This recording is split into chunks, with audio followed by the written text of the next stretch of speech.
also mention, of course, that Don was very interested in sending signals to the people about what was important, wasn't important. So we were the first state to get an Aboriginal governor, Sir Doug Nicholls. And also, of course, although it was done under Bannon, our first woman governess, Dame Roma Mitchell. I was the first minister to have a women's advisor, who later became the Vice-Chancellor of University of SA, actually.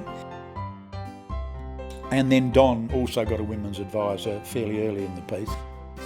So women were getting a considerable say in the concerns of government, as they had to be. Now, I'll pick you up on the word signals you used. Yeah. That's why I mentioned the safari suit, the signal Monato, and what about his pink shorts to signal that he was loyal to the Queen? Is that what it was? I don't think it was, actually. Of course, they weren't actually pink. They were sort of a salmon-y colour. I remember it only ever happened on the one occasion. But again, yeah, I think he was making a signal. I'll tell you, it was this bit hilarious too. At the end of what was called prorogation, when Parliament was ending because there was an election coming up, everyone would stand up and sing God Save the Queen. And I remember, must have been 1973, I think, Don's first re-election in the 70s. He got up and said, well, there's a bit of confusion about what the national anthem should be. I'm going to sing my national anthem, you can sing what you like. And the Labor side sang the Song of Australia and the Liberals sang God Save the Queen against each other. It was hilarious, it really was. Cacophonous, really. But again, it's a signal, you see. We're an independent country. And of course, it wasn't very long after that Australia got its own national anthem. He was concerned about the development of Adelaide getting too big. That's why we went into the Monato venture, until it became clear that there was not going to be the population to really sustain it. Don's safari suit, did that have something to do with Monato? Not really, no. Don liked to be up with fashion and perhaps a bit ahead of it. So he often wore a safari suit. No, Don was sartorial. Don would wear beautiful suits, perfectly cut, you know. He was voted the sexiest politician in Australia. I mean, he might have been voted the sexiest man in Australia, I think. He was a patron of the arts. He had been the secretary of Actors' Equity for a short period of time before he ever got into the...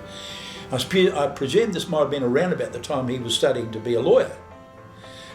So yes, he had lots of contacts in the arts world, and he gave that an enormous thrust. The previous government had built the Festival Theatre just as the one unit, but he turned it into the complex that's there and there now. And also, of course, the old Tivoli Theatre got transferred to the opera group. That became Her Majesty's Theatre. So not only did education get a tremendous push, but so did the arts. And this was very much Don's doing. At Theatre 62, I knew he was involved in that. And he was an actor. He appeared with a notable bloke who was on the stage, and they did this duet, and they were just wonderful. The family was in origin Cornish, and he used to go to the Cornish Festival up there in Wallaroo, Moonta, every year. A lot of people were very familiar with the Premier. He was a very popular man. I don't remember him having a bodyguard or anything. He was just another face in the crowd. When we had the Silver Jubilee, when Queen Elizabeth came to Australia in 1977, he was actually parading with her. It was an era where people were allowed to be themselves. Don Dunstan, who changed the world, really changed the world from Adelaide. He was the role model of the age, and he was the forward thinker, the most articulate man I ever met, yeah.